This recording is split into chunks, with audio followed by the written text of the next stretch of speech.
Hey folks, Jackdaw here. As many of you know, my brand online is all about theorizing and tinfoiling about everything to do with Dragon Age. Whether that be news, speculation and theories, I love my tinfoil and that's just my shtick on this channel. In the past, I have explored some tremendous theories if I do say so myself, but today I am unleashing what I would say are my absolute favourite connecting theories combined in this video. You see, I have for you 5 major theories which each link to the other while following one mighty 6th overarching theory. That overarching theory is probably the oldest theory we've had since the beginning of the Dragon Age games. The hypothesis that the old gods are the very same Elven gods. I'll build up a case for this within each theory, stacking evidence throughout. As a quick preface, I do apologise, each of these theories are Elven in nature, because that's just Dragon Age's current direction at the moment. With that said, brew some tea, put on your tinfoil hats and relax as we explore 6 theories that I believe must come true in the next Dragon Age installment.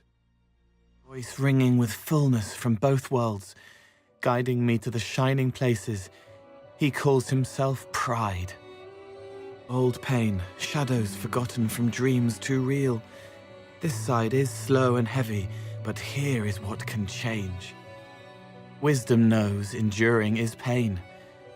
He hurts for her, another of many he couldn't save. He carries necessary deaths.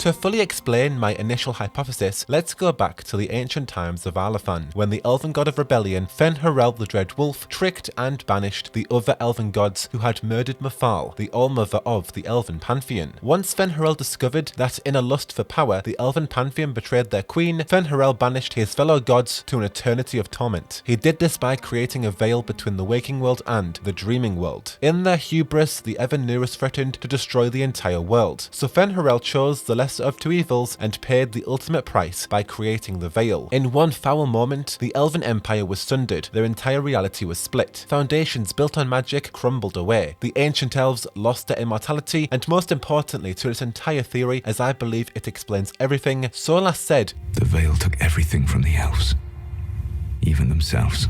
So, taking Solas's remark very literally that the veil took everything from the elves, even themselves, I believe the veil sundered the elves' bodies from their souls, splitting these entities into the mortal realm and the dreaming realm. Their physical bodies were banished to sleep, dreaming in the mortal realm, whereas their spirits wandered the Fade, attempting to reconnect with their body. Eventually, they dreamed, and through those dreams, they spoke to mortal men under the guises of Tevinter gods, coaxing them to visit the Fade and meet their gods in the flesh. Once the Magister Siderial physically entered the Fade with a mass ritual that broke parts of the veil, the Elven god spirits were able to reconnect with their physical bodies. However, because their physical forms were banished to sleep, the Elven gods couldn't fully arise. So they spoke the calling, summoning Darkspawn to taint their old god forms, awakening them as archdemons to rise from their slumber. And that is exactly how the Evanuris have reformed themselves in modern day Thedas. With that as my introductory hypothesis, for the moment, let's take a huge step back from the old gods, the Blight, and the sundered Elven Empire and examine our first theory that will springboard everything into motion. Are the ancient elves originally spirits/demons? You are a spirit who crossed the veil and took human form.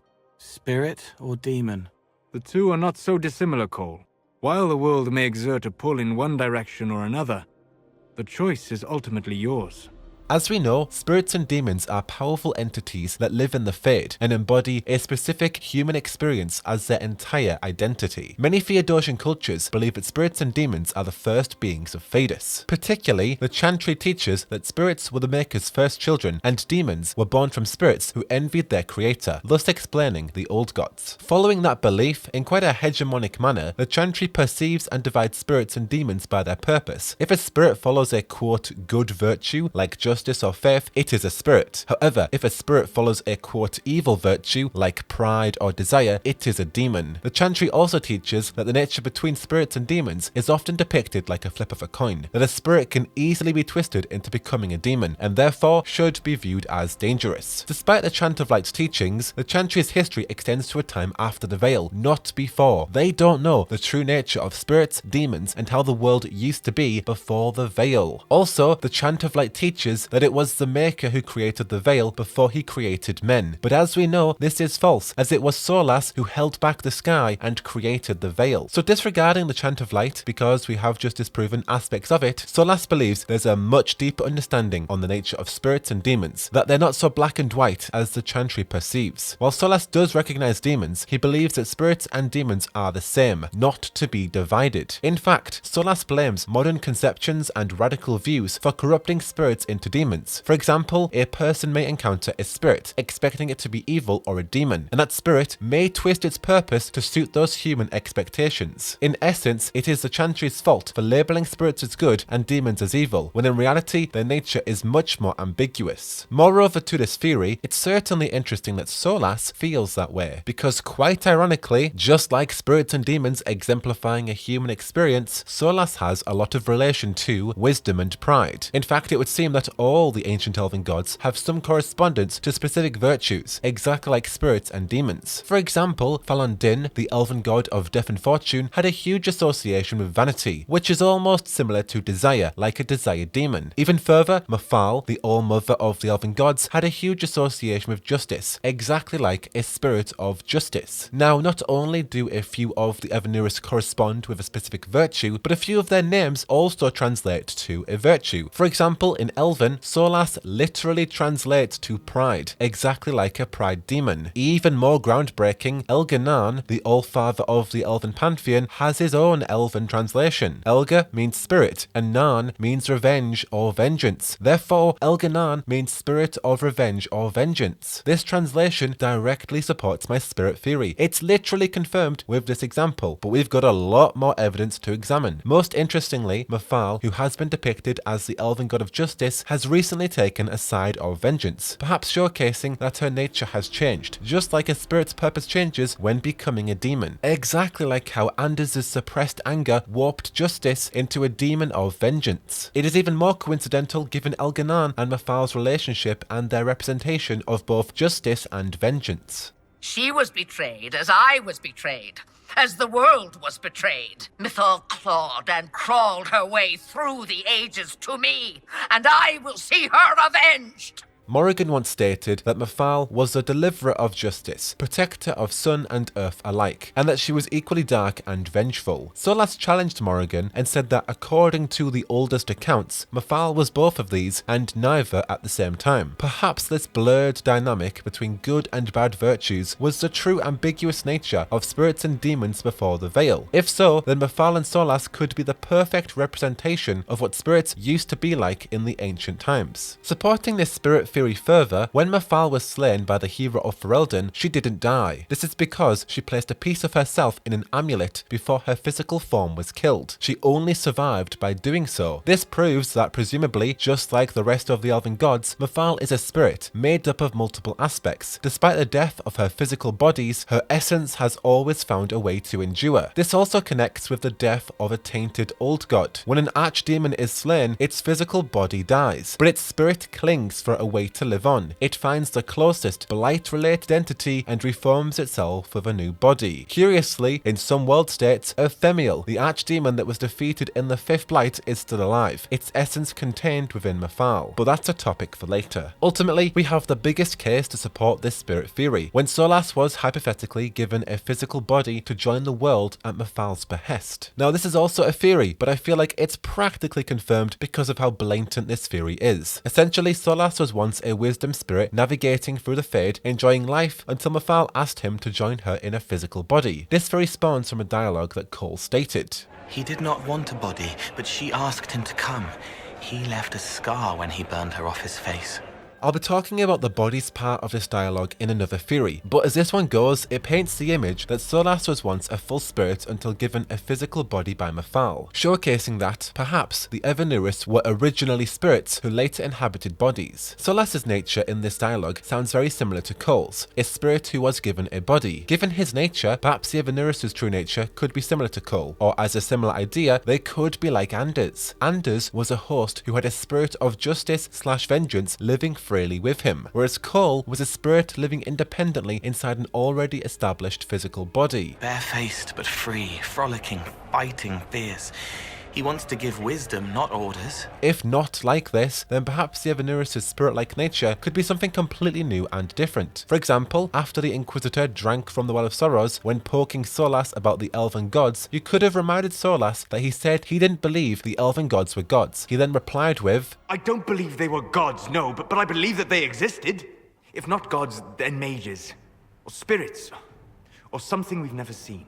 So if the Evanuris are something brand new, as another tinfoil idea, the Pantheon could have all been powerful spirits that took the physical forms of the divine only when required. Or they could have freely connected themselves with animal spirits or other powerful demons, maybe even the forbidden/forgotten ones. All we know at the moment is that Solas was given a body. With regards to the other members of the Evanuris, it's implied that they were born from Mafal and Elganan. As per usual, it seems that Solas is the outlier. Perhaps Solas's nature is different from the Evanuris because he did walk among both the gods and those who shunned the gods, the Evanuris and the Forgotten Ones. But what does that make Solas? Is he a spirit inhabiting mortal flesh? If so, what does that mean about the nature of the other elven gods? It is said that Mafal arrived at Elganan's side when she walked out of the sea of the earth's tears and onto the land, which sounds similar to the emerald waters of the Fade that the Maker created the world from. In the Chant of Light, the Fade is also referred to as an ocean of dreams. Breaking this apart, it sounds like Mafal walked out of the sea, which could be like a spirit leaving the Fade. She came from the Earth's tears, which could be Lyrium from the Titans. From that, she arrived on land. Could Mafal have been a spirit with a body created from Lyrium? Most likely, in my opinion. In any event, that's the majority of evidence I have on this theory at the moment. Throughout the upcoming theories, I'll be connecting even more dots and speaking a lot more on the Ancient Elves' nature as spirits. But let's move on to the second theory. Did the Ancient Elves create bodies for their spirits to inhabit?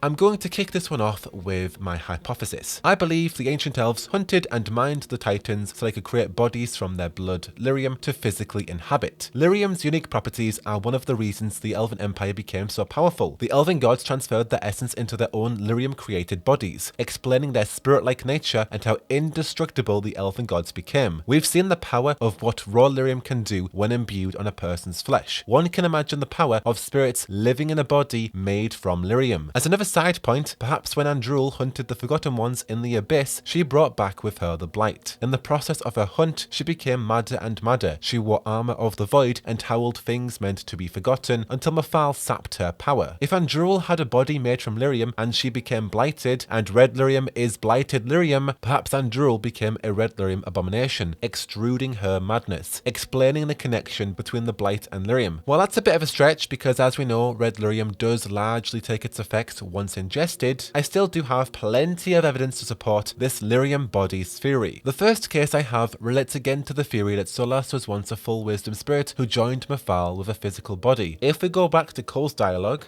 He did not want a body, but she asked him to come. He left a scar when he burned her off his face. essentially, Solas was given a body to inhabit that was already marked with Mafal's Valisleen. We know that Valisleen was used to label slaves in the Elven Empire, bound by blood. Obviously, Solas didn't want to be bound to Mafal, so he removed her Valisleen, leaving a scar on his face explaining the mark on his eyebrow. Most importantly, this exchange proves that the ancient elves could have been spirits that created bodies from Lyrium. I do wonder if Lyrium bodies were only reserved for the gods and their chosen, and not the rest of the ancient elven people, because Valisleen, i.e. blood writing through Lyrium, was used to bind elven slaves to a specific god. If the gods had bodies made from Lyrium, it makes sense why the elves used Lyrium to imbue binding tattoos on slaves. Moving on, while Solas and Mafal's exchange is evident enough for this theory, I've got a lot more cases to explore. At the start of Dragon Age 2, once you placed Mafal's amulet at Sundermount, she said, "Must I be in only one place? Bodies are such limiting things. I am but a fragment cast adrift from the whole, a bit of flotsam to cling to in the storm. Factually, we know that Mafal has body swapped plenty of times. She has lived throughout the ages by transferring her essence through the bodies of her daughters. She also gave Solas a body. Her survival proves that body swapping is an ancient elven trick and that it takes more than killing an elven god's physical body to defeat them. Exactly like Corypheus and many of the archdemons. Solas once said that he did not foresee Corypheus unlocking the secrets to effective immortality. If the Inquisitor drank from the Well of Sorrows, it revealed that the key to defeating Corypheus was to defeat his red lyrium dragon. The fact that the whispers of ancient elves revealed this insight proves that body swapping and placing an aspect of your soul into something else to prolong your life, like an amulet or a dragon, dates back to the Elven times. It's also interesting that Mafal asked if she could only be at one place at a time while in this body. It assumes that she could be at multiple points in time when not limited to a body. While this is a separate theory on its own, it coincides with Morrigan's belief that Mafal could be more than just a single entity, perhaps multiple beings with the same consciousness. Truthfully, I'm uncertain Mythal was even a single entity. The accounts are varied. Also, I just want to throw away another tiny little tinfoil theory because it seems relevant about Mafal at this current point. As we know, her legacy has been to live on through the bodies of her daughters, and Andraste, bride of the Maker, went on to only have daughters. Has Mafal been living on through the descendants of Andraste? Could be possible, not sure though. Anyway, the next piece of evidence that somewhat supports this theory that the elves inhabited bodies made from lyrium are the mysterious lyrium-infused coffins in the deep roads that had been taken over by the ancient elves. To me, this is just a visual representation of creating bodies from lyrium, and the next piece of evidence for this theory is another cold dialogue. They made bodies from the earth, and the earth was afraid. It fought back, but they made it forget. Based on this dialogue, I believe the elves made living bodies from the Titans. The Titans fought back, but the elves defeated them and severed their connection to their children, the dwarves, explaining the broken ties between the dwarves and the Titans. While not the same, coincidentally the Maker was said to have used the emerald waters of the Fade, being lyrium, to create a measure of living flesh, being man. Thus showcasing that even in modern day Thedas, the people believe that lyrium was said to create physical bodies. And finally, just as interesting, when an elf inquisitor talked with Kieran, he said he didn't know why your people wanted to look like that, as if the elves had a choice of how they wanted to look. If the ancient elves did create their own bodies, of course they would have had some involvement in the way they wanted to look, right? Anyways, tying these two theories together already, the ancient elves are spirits who created physical bodies by decimating the Titans. Moving ahead, the next connecting theory: what's the nature of the Evanuris' divine forms? In Elven legends, many of the Evanuris have been mysteriously depicted as animals. To name a few, Mafal is a dragon, Fen'Harel is a wolf, Gillinan is a hala, Durthaman is either a raven or a bear, and Falandin is an owl.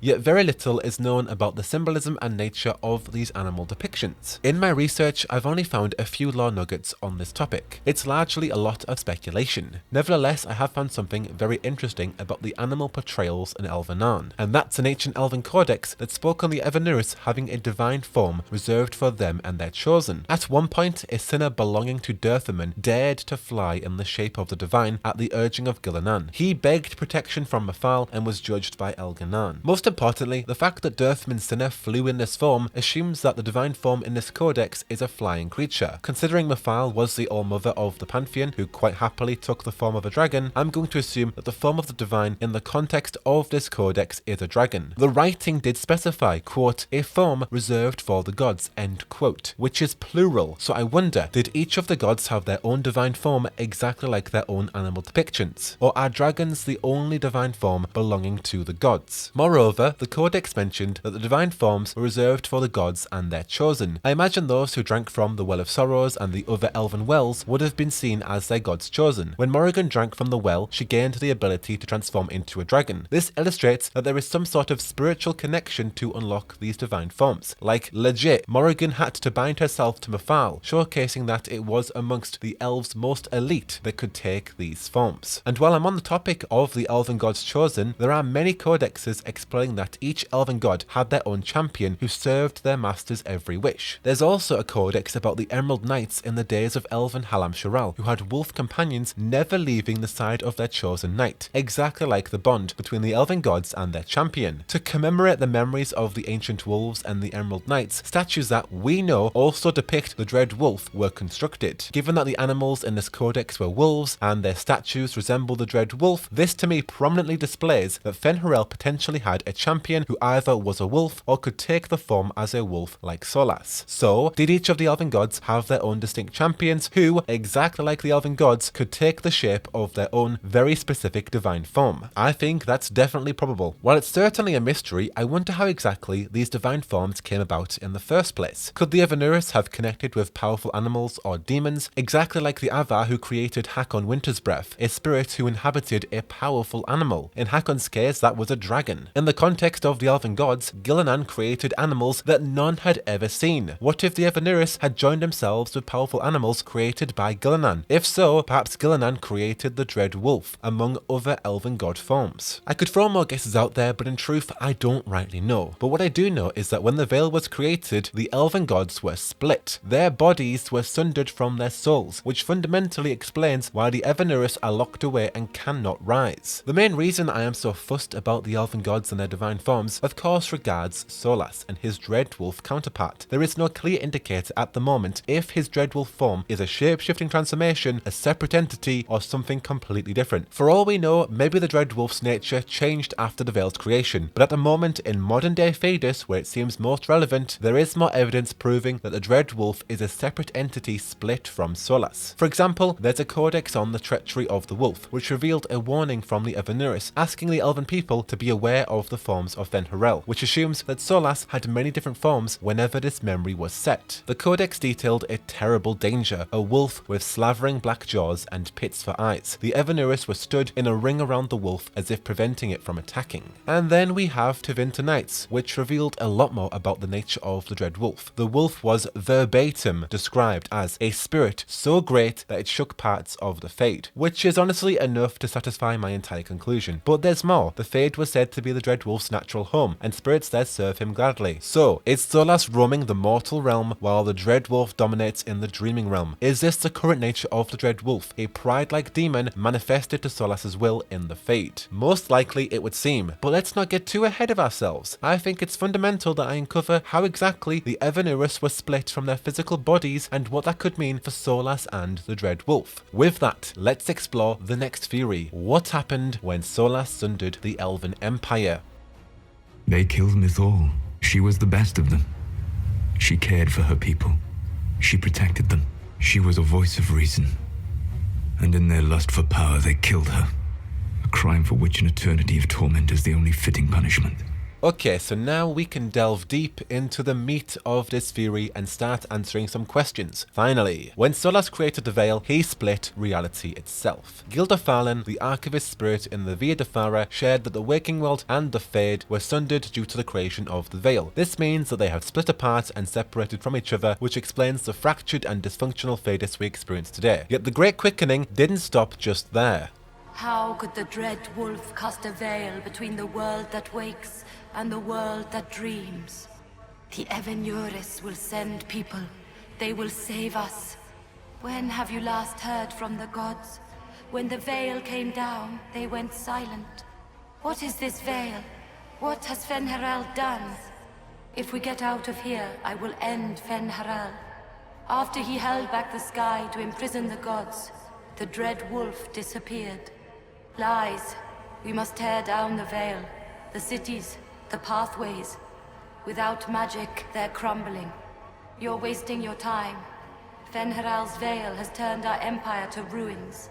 Not only was the world sundered, but so were the ancient elves, as confirmed in Solas's remark. The Veil took everything from the elves, even themselves. So given that I have just unearthed that the ancient elves were spirits, the elves' own beings had been split apart into multiple aspects because of the Veil. It's no wonder the ancient elves lost their immortality when the Veil was created. They lost an aspect of themselves that presumably was sent to the Fade. As we know, spirits can grant people immense powers. In modern day Thedas, spirits are used to revoke the right of tranquility, and even further, spirits can grant, quote, immortality and more so longevity to a person's life. Wynn and Zafrian are perfect examples of this. For the case of Wynn, she transferred her spirit that was sustaining her life to save Evangeline, sacrificing herself in the process so Evangeline could live with the assistance of a faith spirit. It makes sense that when the Veil was created, it forcibly removed a bunch of spirits from the Elves' being, diminishing their gift of immortality among other things. For further confirmation of this split, when the Inquisitor met the Archivist spirit, they couldn't share any more information because they were sundered from another part of themselves. The Inquisitor had to locate the spirit's other sundered aspects to learn more knowledge about the Veil's creation. Each part of the Archivist spirits had many insights to offer, yet they had each forgotten fundamental knowledge that the other aspects knew. This proves that when sundered, aspects of the Elves' being had forgotten key parts of their identity. Perhaps this is another reason why Solas dislikes some modern day Elves, because they are literally, not just figuratively, an aspect of what they once were. It certainly seems that if the Veil were destroyed, the ancient Elves could be whole once again. But I do wonder what that would mean for the modern Elves of Thedas. Would they too become unsundered? Perhaps Solas's plan will see every single elf changed if he succeeds. Adding more to this, in two different party banters between Solas and Serra, Solas said to Serra, You are different. You are the furthest from what you were meant to be. Well, I've definitely heard piss like this before. Don't concern yourself, Venan. She is apart from herself. Are both of these remarks confirmation of the sundering of the Elven Empire? Even though Serra is a modern day elf, could she literally be apart from herself as in sundered like the rest of the ancient elves? What does that mean about the nature of the current elves then? While we don't know everything about Solas' scheme, we do know that in Tevinter Nights, Solas said to the elf Nonna's charter that what he's doing will save the world, and the elves like her and the elves who still remain. They may even find the world better once he's done. Moving ahead from that, just as, if not more important, the reason Solas created the Veil in the first place was to sunder the Elven gods. That's the only way he could logically defeat them. They would have destroyed the world, and they were already an impossible threat. So Solas decided to separate their souls from their physical forms, banishing each in a different realm. My people fell for what I did to strike the Evanuris down. But still, some hope remains for restoration. I will save the Elven people, even if it means this world must die. Let's say, in an attempt to stop Fen'Harel and his scheme, the Evanuris took the shape of their divine forms and ensued chaos. However, once the Veil was created, the 7 Evanuris were sundered, their physical forms imprisoned in the mortal realm, and their spirits lost in the Fade. This would directly explain the Old Gods, a fractured, forgotten physical aspect of the Evanuris that can't remember their full identity. Yet the Elven God spirits still endured, disconnected from their physical form. Before tainted, the Old Gods are said to be shapeshifters. Their true forms are unknown. Perhaps this is because they have forgotten, or more apropos, lost an aspect of their former self, clinging to the things that they can remember. Now I know what you're thinking, Old Gods, Evanuris. Solas said there was nothing in the Elven lore that connected the Old Gods to his people. So this can't be correct, can it? Indeed, this is true. There is nothing in the Elven lore that directly connects to the Tevinter ideologies of the Old Gods, because mankind has built a completely different picture of the Old Gods to what they actually are. All Solas is saying here is that the Elven gods are not the specific Old Gods that have been concocted and described by Tevinter and the Chantry in modern day lore. This was just another example of Solas omitting the truth. So, correcting what Fen'Harel had done to them, what remained of the Elven god spirits began dreaming through the Fade. They whispered to the dreamers of the Imperium, promising them godhood if they physically entered the Fade. And once the Magisters physically breached the Fade, the Elven god souls were able to reconnect with their physical forms, but not completely without a hitch. Their physical forms were still banished, slumbering in imprisonment. They sleep, masked in a mirror, hiding, hurting, and to wake them... Where did it go? The only way the Elven gods could awaken themselves was through the Blight, so they sang the calling, summoning the Darkspawn to their physical form to become tainted. Only then could they rise as archdemons on Thedas, escaping their torture and becoming tainted in the process, perhaps losing themselves even further, thus explaining the Old Gods and the Elven gods connection. But why rise as dragons? Well, I'm not completely sure, but Mafal does tie to the Blight. Perhaps through that shared connection, the Old Gods, when tainted, take the shape of corrupted dragons. Like Like red lyrium, the old gods, the elven gods, and everything else, the blight most likely relates to the ancient elven times. Solas claimed that the fools who first unleashed the blight upon this world thought they were unlocking ultimate power. However, the blight corrupts everything it touches. Those who believe themselves capable of using it safely are mad. At first glance, it would seem that Solas is probably talking about the hubris of the Magus de Sideriel when they returned as the first Darkspawn. However, given that Solas is Fen'Harel and has a huge habit of omitting key lore to the Inquisitor, I think Solas knows exactly who released the blight, which is probably the Evanuris, or the forbidden/forgotten ones. This could be a link to the elven gods using the blight, explaining how they could speak the calling and rise as archdemons. The blight may have even been another factor regarding the elven gods' descent to power and ultimate madness, which eventually led them to killing Mafal. Even further, for reasons still unknown, if the hero of Ferelden performed the dark ritual, the old god soul of Ephemeral lived on, free from the taint inside Kieran, Morrigan's child. Mafal collected that soul from Kieran in Inquisition if you had a certain world state. But whatever for. Maybe this plays into Mafal seeking the justice that was denied to her long ago to further torture the elven gods, or perhaps their souls are more valuable given that they're no longer tainted. Maybe now they serve a purpose. Along with Mafal wanting the soul of Ephemeral preserved, Solas revealed that he adamantly hates the Grey Wardens, who outrightly kill the archdemons. But if the old gods were the Sundered elven gods, surely Solas would revel in their deaths. Well, I think the old gods' souls could originally be pure because they've forgotten an aspect of themselves, or they're reborn, or they revert back to some sort of state of purity like a spirit. But when they are twisted into an archdemon, they become evil, like a spirit becoming a demon. However, through the dark ritual, their souls can become pure and untainted again. This flip-flop state of the old god souls literally sounds exactly like the ambiguity of spirits and demons in the elven times, like Mafal for example. So the Grey Wardens found a way to permanently kill the archdemons along with the old god souls. Solas and Mafal despise that because they would rather see these souls preserved for unknown reasons. Whatever that may be, I'd honestly be throwing mad guesses out, but I do think that that reasoning may tie into the next game. While that sounds well-rounded, we still have many more unanswered questions about the tie-ins to this theory. More prominently, I need to discuss the nature of the Dread Wolf. When Solas sundered the entirety of Elvenan, did he also sunder himself in the process? While similar to a large part of this theory, it needs to be examined on its own. So moving on, is the Dread Wolf a sundered spirit of Solas? Surely Solas sundered the Dread Wolf from himself when he split the entire Elven Kingdom, exactly like the banishment of the Elven gods. This sacrifice must have been one of the prices to pay for the Veil's creation. He broke the dreams to stop the old dreams from waking. The wolf chews its leg off to escape the trap. The Archivist spirit said that once the Veil was created, the Dread Wolf disappeared. While this could be figurative, because Solas most likely yeeted the scene once he created the Veil, it also could be very literal, as in the Dread Wolf actually disappeared to the dreaming world just like the sundered elven gods. Along with the previous Trespasser codexes that were already explored in the third theory, the biggest case of evidence for this theory is when Solas joined the Inquisition. He awoke very weak, as if disconnected from himself. I lay in dark and dreaming sleep while countless wars and ages passed. I woke still weak a year before I joined you.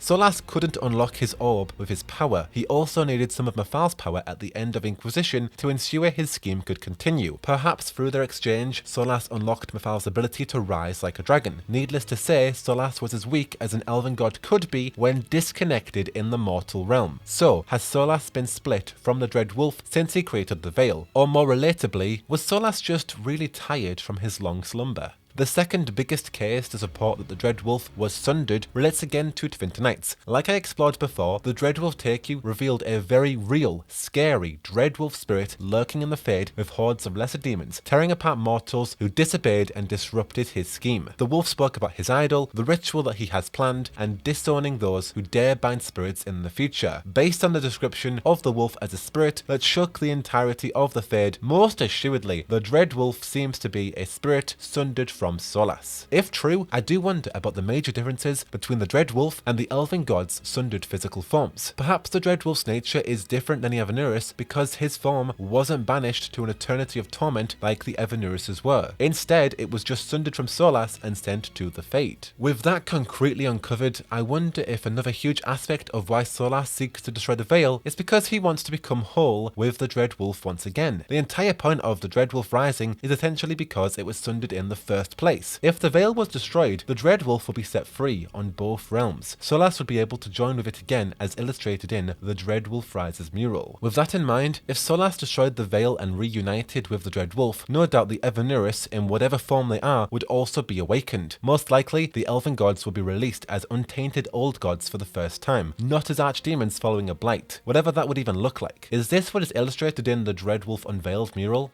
What is Solas' plan for the gods? Does he want to sap their power? Is he trying to find a new way to defeat them? Are their souls pure as old gods and twisted as archdemons? Does he want their pure souls for his scheme, or to give to Mafal? All these hypotheticals and more that we don't know at the moment. Throwing away another tinfoil out there, if Solas destroyed the Veil and reunited with the Dreadwolf, and also considering he did take some power from Mafal, could Solas rise as a draconic-like Dreadwolf? Now that would be terrifying. Imagine a Dreadwolf with wings. That sounds even worse than an archdemon in my opinion. Solas doesn't want to hurt people. He isn't that kind of wolf. The Canary don't see. Alright, so let's wrap this up with the conclusion. Are the old gods Sundered Elven gods? Bringing this video full circle, I'm just going to quickly go through every single point of evidence that does overall support this theory. The nature of spirits and demons before the Veil is largely unknown, but the Elven gods represent what spirits and demons used to be, more ambiguous in their nature. Mafal was accounted as both justice and vengeance, yet at the same time she was accounted as neither. Solas was summoned to the world by Mafal. He was given a body. The Elven gods made lyrium bodies for their spirits to inhabit by mining the Titans. They also used lyrium as blood writing to institutionalize a system of slavery. The Chant of Light teaches that spirits were the firstborn of the Maker, and when he abandoned them, the old gods were formed by spirits who envied their creator and inhabited the forms of dragons. The old gods are shapeshifters. Their true forms are unknown. When tainted by darkspawn, they take the shape of corrupted dragons. Many of the Evanuris have specific depictions and citations as animals. The Elven gods are said to be, if not gods, then mages or spirits or something we've never seen. The Elven gods also have divine forms reserved for the gods and their chosen. One of the gods' divine forms are dragons. The Evanuris also had champions who served them willingly. The Grey Wardens discovered how to kill an old god permanently. When killed by a warden who carries the taint, the old god's soul will enter the warden's body and both will die in the process. The Elven gods also do not die so easily too. They know how to effectively be immortal, body swapping and fragmenting an aspect of their soul into something else. Mafal has been effectively immortal by living through the bodies of her daughters and placing pieces of herself in different items. Mafal also taught Morrigan the dark ritual so she could take Ephemio's soul, which persevered and became untainted through the ritual. The elves were sundered from themselves when the Veil was created. Their souls were split from their physical bodies, banished to the mortal world and to the dreaming world. The old gods were said to have been cursed by the Maker, imprisoning them in underground tombs where they slumber eternally. 7 Elven gods were banished. 7 old gods slept in the Fade. The Elven gods were dreamers. They were capable of entering the Fade at will. The old gods taught magic to the dreamers of the Neramenian tribes, and these dreamers became the priests and kings of their people. The Elven gods have ties to the Blight. They may have unleashed it onto the world. The old gods became archdemons when tainted by darkspawn who hear the calling. The Dreadwolf is a spirit currently living in the Fade with a scheme to destroy the Veil, deal with the Evanuris, and whatever else Solas has planned. There are 2 remaining old gods to awaken as archdemons. Their locations are known by the Grey Wardens and the Venatori. If the Veil were destroyed, the Evanuris would be free in whatever forms they are. Solas has plans to deal with them. And Mafal still seeks a reckoning that will shake the very heavens, seeking the justice denied to her. So folks, are the old gods Sundered Elven gods? I believe so. At least that is my hypothesis given the current state of Dragon Age and everything we know so far. As per usual, there are fundamental aspects of lore that are deliberately missing for the sake of the future narrative. The folks at BioWare do not want us to unlock those secrets just yet. But if this theory is true, what does this mean for Solas' plan? Does this allude to his next step? Will we see the old gods rise as they are? Who knows? Even so, the mystery of the old gods connecting with the Elven gods has been a long-standing enigma, and I'm really glad to have unveiled it at this length. I'm also looking forward to some answers in the future. Alas, so long as the music plays, we dance. And dance we shall. Anyways, folks, let me know your thoughts down below. Are there any connecting lore that was just obvious that I have missed, or other just little tidbits that is out there that also relates to this theory, or things that also rebuttal this theory? Of course, we're not going to know every single thing about Dragon Age just yet, but do let me know what you think about this theory and many others that have been explored. What's your opinion on the nature of the old gods, the Elven gods, and the Dread Wolf? Let me know what you're thinking down below. But until then, you are already in the right place for all of your Dragon Age needs. Be sure to follow me on Twitter, Instagram, Instagram and all of my other social medias that are linked down below. But I have been Jackdaw, and I should go. Wahoo-whoa. Wahoo-whoa.